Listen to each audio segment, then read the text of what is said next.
السلام علیکم ورحمۃ اللہ وبرکاتہ. اطیب اسلامک اس چینل میں خوش آمدید. رمضان مبارک کا چاند نظر آتے ہی ہمارے ارد گرد کا ماحول تبدیل ہو جاتا ہے. مسلمانوں کے چہرے خوشی سے کھل جاتے ہیں اور سب روزہ رکھتے ہیں. رمضان مبارک کا پہلا روزے سے لے کر 10ویں روزے تک کو پہلا عشرہ کہتے ہیں. رسول پاک صلی اللہ علیہ وسلم کا ارشاد پاک ہے کہ رمضان مبارک کا پہلا عشرہ باعث رحمت ہوتا ہے. ہم پہلے عشرے کی دعا اور ترجمہ پڑھیں گے. بسم اللہ الرحمن الرحیم.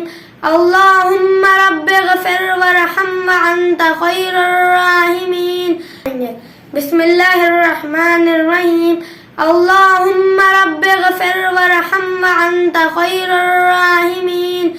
اے میرے رب مجھے بخش دے اور مجھ پر رحم فرما، بے شک تو سب سے زیادہ رحم فرمانے والا ہے. آپ کو میری ویڈیو اچھی لگی تو سبسکرائب کریں اور شیئر کریں. اللہ حافظ.